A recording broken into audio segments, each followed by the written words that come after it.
તમને બધાને જય શ્રી કૃષ્ણ, રાધે રાધે, જય માતાજી. તમે બધા કેમ છો? તમે બધા મજામાં જ હશો. આજે આપણે બનાવવાના છીએ ખાખરા ચાટ. આપણે ખાખરા તો ચા સાથેને એમ ખાતા જ હોઈએ છીએ અને ખાખરા તો બધાના ઘરમાં હોય જ મોસ્ટલી. પણ આજે આપણે જલ્દી આપણને ભૂખ લાગે ગમે ત્યારે તમે સવાર સાંજ બપોર જ્યારે પણ ભૂખ લાગે ત્યારે તમે આ ખાખરા ચાટ બનાવી શકો છો. ઘરમાં ડુંગળી હોય, ટામેટાં હોય, લીલા ધાણા, સેવને હોય જ. અને કદાચ ચીજ ના હોય તો તમે એ ના નાખો તો પણ ચાલે. તમારી પાસે સિંગદાણા હોય એ પણ તમે ઉપયોગ કરી શકો છો. તો અહીંયા આપણે સેજવાન ચટણી લીધી છે, એને આપણે બધે અહીંયા આખા ખાખરા ઉપર લગાવી દેવાની છે. જો આપણે આ સેજવાન ચટણી બધી જેને લગાવી દીધી છે. હવે આપણે એમાં ડુંગળી બધે નાખી દઈશું.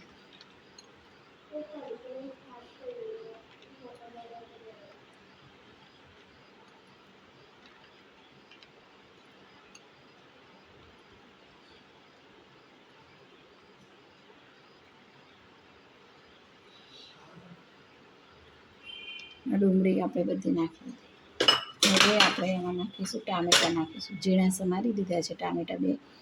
તો તમને જેટલા બનાવીને ખાવા હોય એટલા. તમે નાસ્તામાં પણ બપોરના ભૂખ લાગી હોય અને ઘરે ખાખરા પડ્યા હોય તો તમે ખાખરા એકલા ખાઓ એના કરતાં આ ખાઓ તો સારું છે. ટામેટાં પણ આવી જાય, ડુંગળી પણ આવી જાય. તો આ ટામેટાં આપણે નાખી દીધા. હવે આપણે નાખીશું આમાં લીલા કોથમીર, લીલા ધાણા સમારીને રાખ્યા છે ઝીણા, એ નાખી દઈશું બધે.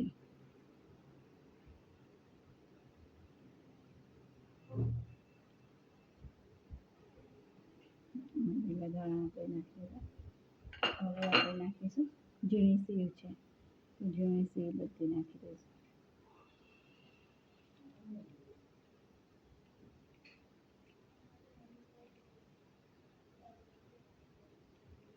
ઝીણી સેવ આપણે નાખી દીધી.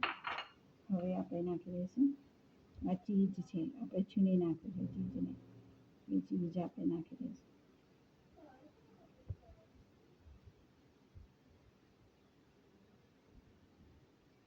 તમારે વધારે નાખવું હોય, ઓછું નાખવું હોય, જેવું તમને ફાવતું હોય એવી રીતે. અને ચીઝ તમને ના ભાવતું હોય તો તમે ના પણ નાખી શકો.